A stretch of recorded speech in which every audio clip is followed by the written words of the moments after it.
Allah subhanahu wa ta'ala takarrama alaina wa alaikum bini'amin nahmaduhu alaiha. Tamu yang mulia kita Al-Habib Muhdhar bin Ali Al-Aidarus, beliau memulai nasihat beliau di subuh hari ini.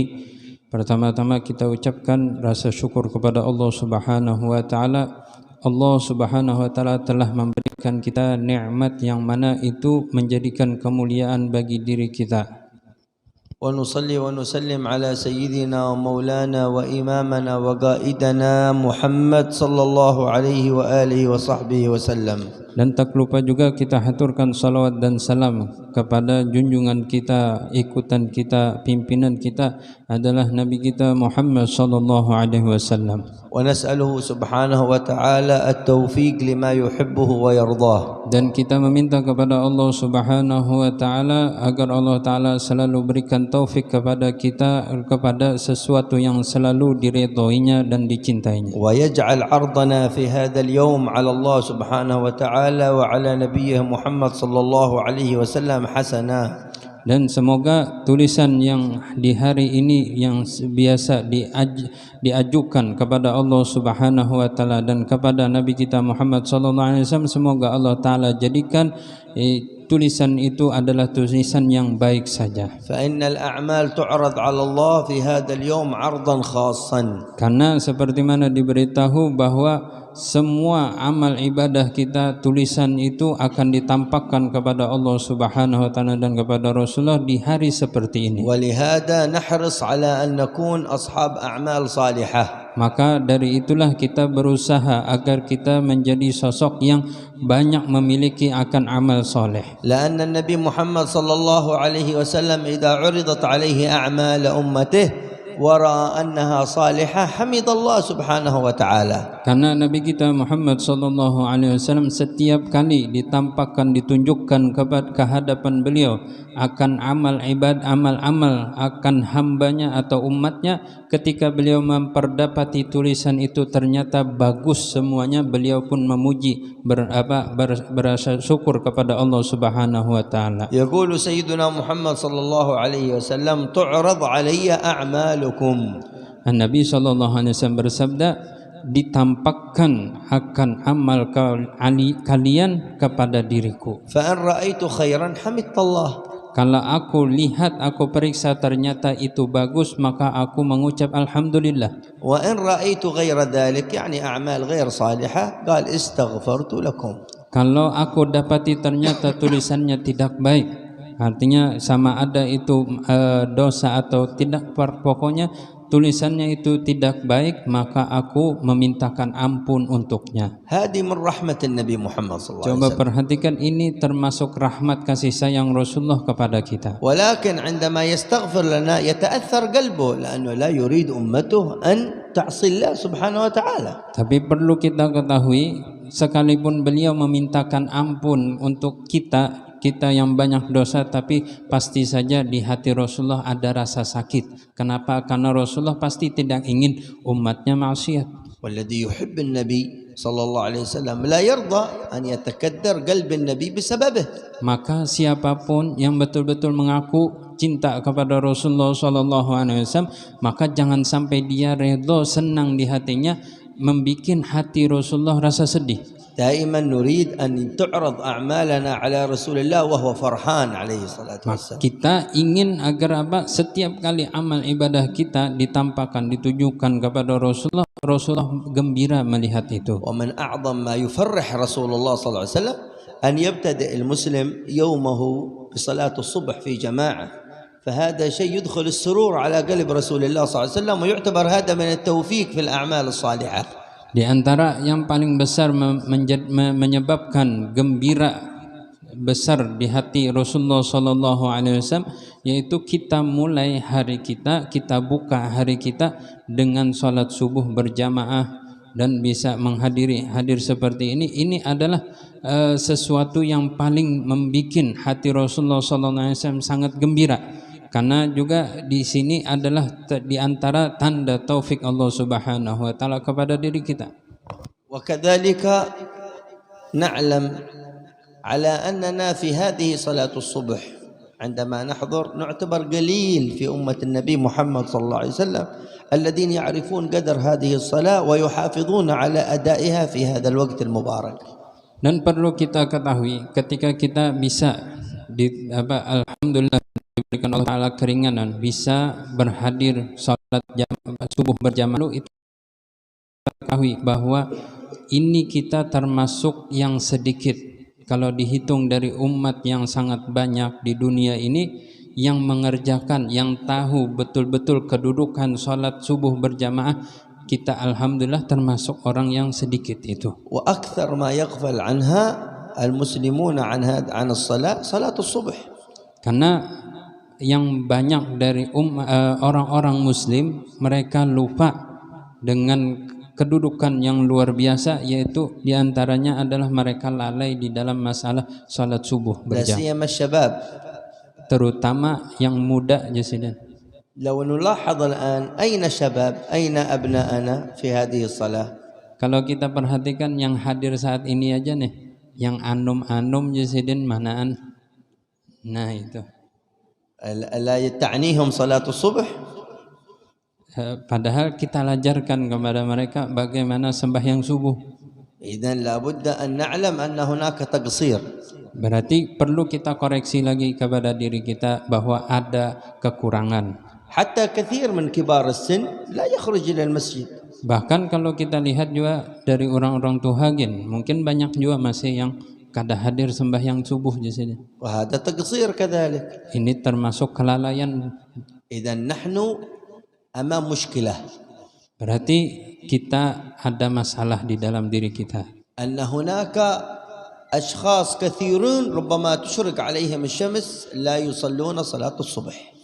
Karena banyak di saat seperti ini orang-orang bahkan mungkin sudah terbit matahari baru dia salat subuh. ولا بد أن يهتم رب الأسرة صاحب البيت أن هذه صلاة لا بد أن يقيم أولاده كبارهم صغارهم نساء ورجال حتى يحوز ثواب الصلاة وهم كذلك لا يكون عليهم إثما. Maka seyogianya bagi seorang yang menjadi pemimpin rumah tangga, hendaklah dia memperhatikan akan anak-anaknya, keluarganya. Jadi kalau misalkan sudah saatnya sholat subuh, hendaklah dia bangunkan atau dia ajak mereka agar mereka betul-betul menjaga juga dalam masalah sholat subuh. Masya Allah, بعض الناس مواظب على صلاة الصبح ويحضر صلاة الصبح. Dan juga kita perhatikan luar biasa banyak juga yang alhamdulillah mereka bisa menjaga betul-betul akan salat subuh, bahkan bisa berjamaah. بعضهم قبل أذان الصبح موجود في المسجد. Akan ada sebahagian mereka sebelum adzan subuh sudah hadir di masjid. يمكن قيام الليل عنده كذلك. Bahkan mungkin kalau kita perhatikan mereka bisa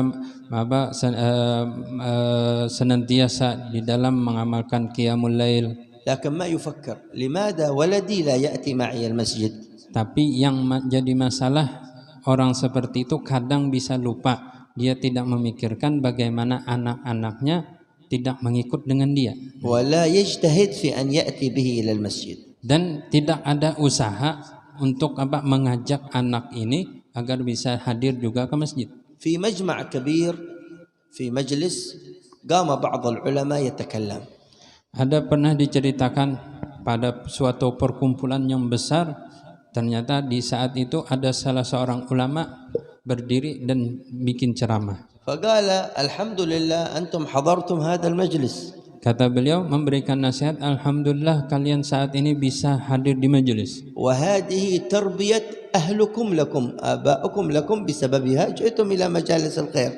Lalu kata dia, ini adalah gambaran bagaimana didikan orang tua kalian sehingga kalian bisa hadir di majelis kebaikan seperti ini. ولكن أين تربيتكم أنتم؟ Lalu kata dia, akan tetapi perhatikan mana didikan kalian untuk anak kalian. إذن لابد من أثر موجود. Dari sini harus kita memberikan juga bekas yang mana diberikan oleh orang tua kita kepada kita, kita berikan bekas kepada anak-anak kita. سأل مسلم سأل يهودي متى سننتصر عليكم. Ada salah seorang muslim bertanya kepada orang Yahudi, dia bertanya gini, kapan kami bisa menang dari kalian? نحن الآن المسلمون أكثر منكم. Kata dia, kami saat ini orang-orang muslim jumlahnya pasti lebih banyak dari kalian. أمة مليار ونصف مسلم. Karena miliaran umat muslim lebih banyak daripada orang-orang Yahudi. واليهود قليل. Kalau orang Yahudi pasti sedikit.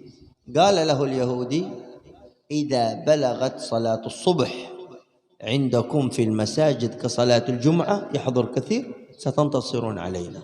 Lalu orang Yahudi ini menjawab, kalian bisa menang dari kami kalau misalkan sholat subuh itu sudah seperti Jumat. Artinya apa? Yang hadir kayak sembahyang Jumat banyak orangnya. Nah, dari saat itulah mungkin kalian bisa menang dari kami. إذا امتلأت مساجدنا بالناس مثل صلاة الجمعة فإننا نعلم أن الآن الحمد لله في خير موجود وهم يخافون من هذا، يخافون من مظاهر اجتماع المسلمين. Ketika masjid-masjid kita penuh, khususnya sholat subuh penuh dengan orang-orang yang hadir, bisa berhadir seperti hari Jumat. Nah, di saat seperti itu kita bisa merasakan bahwa di situ kita akan lebih jaya, Islam akan lebih jaya. Kenapa? Karena orang-orang Yahudi mereka takutan melihat orang-orang perkumpulan besar dari orang-orang Muslim. يخاف اليهود من اجتماع الناس في الجماعة في الجمعة.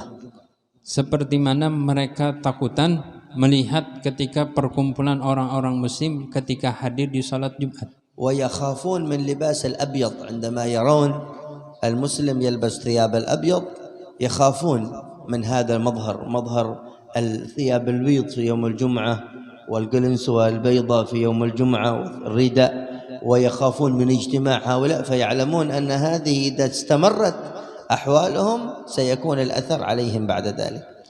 Dan mereka juga merasakan sangat takut, orang-orang Yahudi takutan kalau melihat kita orang-orang Muslim berpakaian putih atau kopiah putih, bahkan selendang putih. Ketika mereka melihat banyak yang hadir di saat itu mengamalkan betul-betul dengan pakaian-pakaian putih khususnya di hari Jumat, itu diantara yang membuat mereka takutan. Karena ketika mereka melihat itu, kalau misalkan perkumpulan seperti ini terus-menerus adanya, bahkan lebih besar lagi, maka mereka yang ditakutkan karena ini mungkin bisa memberikan bekas kepada diri mereka dan membuat orang-orang dari orang Yahudi masuk ke Islam. Allah Ta'ala wa'ada al-muslimin bin-nasr. Allah Subhanahu wa taala menjanjikan untuk orang-orang muslim dengan kemenangan. ووعد أن اليهود سيقتلون. Dan Allah Ta'ala menjanjikan juga bahwa orang-orang Yahudi pasti akan mati. وهم يعلمون ذلك. Orang-orang Yahudi pasti tahu itu. ويعلمون أن آخر الزمان حتى الأشجار والأحجار تتكلم. Karena mereka tahu bahwa nanti di hari-hari kiamat itu diantaranya semua tumbuh-tumbuhan, bahkan batu-batuan, mereka berbicara memberitahu ini ada orang Yahudi. إذا مر المسلم عند شجرة آخر الزمان أو عند حجرة فإن هذه الحجرة والشجرة تتكلم مع هذا المسلم. Orang muslim nanti di akhir zaman ketika berjalan di suatu jalanan melewati akan pohon atau batu-batuan, itu semua berbicara dengan orang muslim itu. خصوصا إذا تخبأ عند الشجرة يهودي. Terutama kalau misalkan ada yang bersembunyi di belakangnya itu orang Yahudi. فتقول له يا مسلم تعال هذا ورائي يهودي فاقتله. Kata pohon itu, wahai orang muslim, saat ini di belakangku ada yang sembunyi orang Yahudi, maka bunuh dia. وهم يعلمون هذه الأحاديث موجودة عندهم. Dan ini tertulis di kitab mereka, mereka tahu bahwa ini akan terjadi. لكن استطاعوا الآن في هذا الزمن أن يدخلون إلى قلوب المسلمين. أولا يئسوا أن يدخلون إلى أرض المسلمين. المسلمين كثير، صعب يدخل إلى هذه البلاد واليهود قليل، فعرفوا كيف يدخلون إلى قلوب المسلمين، يغيرون أفكار المسلمين، يغيرون ثياب المسلمين، يغيرون شعر المسلمين، عرفوا كيف يفعلون ذلك. Karena orang-orang Yahudi mereka saat ini di zaman sekarang mereka tahu sudah mendapatkan cara bagaimana memasuki hati-hati orang muslim. Karena mereka tahu kalau memasuki perkampungan orang muslim atau perkumpulan orang muslim itu sulit. Untuk mempengaruhi mereka itu sulit. Jadi mereka saat ini dapat mendapatkan cara bagaimana agar melewat hati orang muslim dan pikiran orang muslim, lalulah di situ mereka doktrin dan menjadi dengan itu mereka bisa merusak orang muslim. والذي يرى الواقع لا يستطيع أن ينكر أثر اليهود والكفار في أبنائنا المسلمين. Bagi orang-orang yang mau memperhatikan bagaimana perkembangan di zaman sekarang, pasti tidak bakalan bisa memungkiri kejadian seperti itu. Kenapa? Karena peninggalan atau pemikiran orang-orang Yahudi sudah diletakkan mereka bahkan di anak-anak kita ini. Kalau kita perhatikan bagaimana perilaku bahkan gaya-gaya anak-anak kita sudah banyak berubah. Bahkan kalau kita ada melihat sebahagian anak-anak orang muslim, mungkin kita mengira dia bukan orang muslim. Ittiba' kamil lil Yahud wan Nasara. Karena dia penuh dengan sempurna mengikuti orang Yahudi, orang Nasrani. Bal ba'd al-abna' al-muslimin yara anna hadha al-islam al-an asbaha islam qadim, din qadim la yatanasab ma'a at-tatawwur al-mawjud al-an fi hadhihi al-hayah. Sampai-sampai membuat orang-orang kafir mereka merasa sudah bahwa agama Islam ini agama bahari, artinya agama yang tidak bisa dibawa, tidak bisa dicocokkan dengan perkembangan zaman sekarang. Wa yara hada salat subuh, shaum Ramadan, hada syai yani الآن لا يتناسب إلا مع من يريد أن يكون صاحب عبادة، لكن الدين واسع هكذا يقولون، ليس ضروري أن نصلي، ليس ضروري أن نصوم. يبدأ الآن يتحول فكر هذا الولد إلى شيء خطير والعياذ بالله.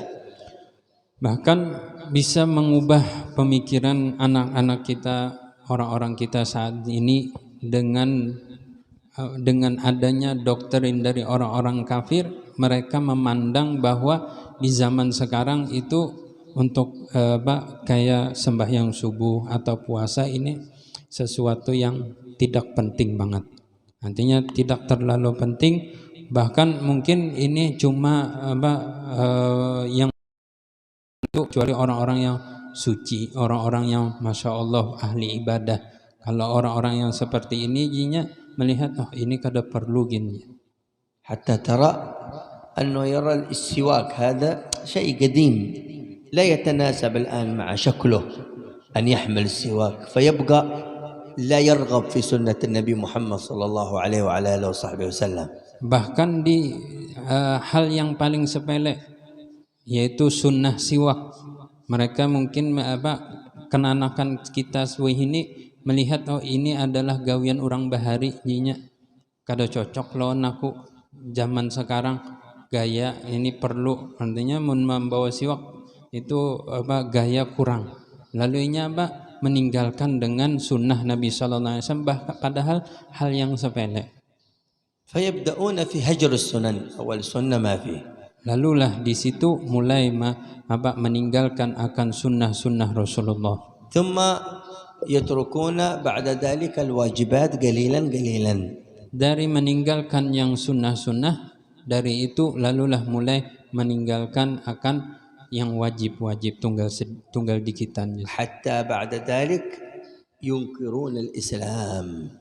Dan pada akhirnya Kalau hal seperti itu terus berjalan, mereka mungkin pada akhirnya akan mengingkari akan Islam. وهنا جاء فكر الإلحاد خلاص ما في إله. Dan disinilah pemikiran ateis yang keluar, bahwa tidak ada Tuhan sama sekali. إذن عرف هؤلاء الكفار كيف يغيرون أفكار أبنائنا. Berarti apa? Orang kafir, orang-orang Yahudi, mereka sudah dapat bagaimana cara mendoktrin, merubah pemikiran, pola pikir anak-anak kita. ولكن الابن والشاب والمسلم الذي يعرف قيمة صلاة الصبح، يعرف قيمة صلاة الجماعة، يكون محفوظ من هذه الأفكار، لأن هناك عناية خاصة من الله سبحانه وتعالى. Tapi bagi anak-anak kita atau para pemuda kita, kalau mereka betul-betul mau menjaga akan salat subuh, khususnya bisa berjamaah, salat subuh berjamaah, maka orang seperti ini akan mendapatkan perlindungan khusus langsung dari Allah Subhanahu wa taala. لهذا جاء في الحديث عن سيدنا محمد صلى الله عليه وسلم: من صلى الصبح في جماعة أمسى في ذمة الله. Ada di antara sabda Nabi Shallallahu Alaihi Wasallam yang berbunyi, barang siapa salat subuh berjamaah, maka dia seharian akan mendapatkan akan menjadi tanggungan Allah Subhanahu wa taala. ومن صلى العشاء في جماعة فقد أصبح في ذمة الله من في الليل إلى الصباح. Adapun orang yang melaksanakan salat Isya berjamaah, maka dia semalaman suntuk akan di dalam penjagaan Allah Subhanahu wa taala. فهو في حراسة. Artinya kalau sudah Allah taala yang menanggung, berarti dia di dalam jagaan Allah taala. حراسة لعقله، حراسة لجسده، حراسة لدينه. Penjagaan bukan hanya sekedar di badan, tapi apa juga di dalam pikirannya, di dalam hatinya. كان الحجاج بن يوسف هذا الرجل معروف يقتل المسلمين وكذا، لكن إذا أراد أن يقتل شخص يسأل: هل هذا يصلي في الصبح في جماعة؟ يقول نعم. يقول خلاص هذا في ذمة الله الآن، لا حتى يترك صلاة الجماعة. هل صلى العشاء في جماعة؟ يقول نعم. لا أقتله حتى يترك هذه الصلاة، فإنه الآن في ذمة الله، مع أنه ظالم يأتي بهذا الكلام. Ada laki-laki yang bernama Hajjaj bin Yusuf. Ini orang terkenal paling banyak membunuh orang muslim. Sedangkan Sidin orang muslim. Jadi apa? Paling banyak yang membunuh, bahkan para sahabat juga. Jadi Sidin ini terkenal dengan kezalimannya, tapi bila hendak membunuh seseorang pasti ditahuni dulu, sudahkah sembahyang subuh? Bila inya sudah sembahyang subuh, Sidin kadawani. Kalau jinya, ini sudah sembahyang subuh, aku kadawani membunuhnya. Atau sembahyang Isya, mintu juga ditahuni dulu, sudah sembahyang Isya, sudahnya, inya sudah sembahyang Isya berjamaah, maka apa? Sidin kada jadi membunuh. Kenapa jinya? Karena orang yang melaksanakan itu di dalam tanggungan Allah Subhanahu wa taala, bila menghadap dengan Allah kadawani. Kecuali inya sudah meninggalkan dengan gawian itu, baru inya wani membunuh. La budda abna'ina an yafhamuna hadzal kalam. Bagi anak-anak kita perlu mengerti dengan apa yang sudah dijelaskan seperti ini. Anna la tawfiqa fi hadhihi al-hayah illa bittiba'i syar'i Allah Subhanahu wa ta'ala. Seseorang tidak bakalan mendapatkan akan taufik Allah Subhanahu wa taala kecuali ketika dia mengusahakan dirinya untuk selalu mengikut jalan syariat Allah taala ini. Wala baraka lil muslim illa bi ada'il wajibat. Dan tidak bakalan seorang muslim mendapatkan akan keberkahan di dalam dirinya kecuali dia melaksanakan dengan kewajiban dirinya. Wa anna al-ibadatu allati baina al-insan wa baina rabbih huwa iqamat ma amarahu Allah Subhanahu wa taala bi ada'ih. Dan adapun hubungan yang paling kuat antara dia dengan Allah Subhanahu wa taala yaitu melaksanakan melaksanakan akan semua perintah Allah Subhanahu wa taala. ولا يغضب الله على العبد إلا إذا ضيع الفرائض. Dan sedangkan Allah Subhanahu wa taala tidak bakalan murka kepada seorang hamba kecuali hamba itu meninggalkan akan kewajiban dirinya. جاء في الحديث عن سيدنا محمد صلى الله عليه وسلم أن من ضيع فرضا واحدا متعمدا ترك فرضا واحدا متعمدا كتب اسمه على باب النار والعياذ بالله. Ada disebutkan di dalam sabda Nabi sallallahu alaihi wasallam, barang siapa meninggalkan satu kewajiban yang diwajibkan kepada dirinya, satu saja, maka dan dia meninggalkannya ini sengaja, bukan karena alasan apapun, tapi dia sengaja meninggalkan kewajiban ini, maka namanya akan ditulis di pintu neraka. قال بعض الصالحون إن كتب الله اسمك على باب النار بسبب فرض واحد تركته من يضمن لك من أهل الأرض أن الله يمحو هذا الاسم. Kata para ulama, kalau sudah ditulis Allah Subhanahu wa taala nama kamu di pintu neraka itu, siapa yang berani bisa menjamin di dunia ini, dari makhluk ini semuanya, siapa yang bisa menjamin bahwa Allah Ta'ala akan menghapus nama itu dari pintu neraka.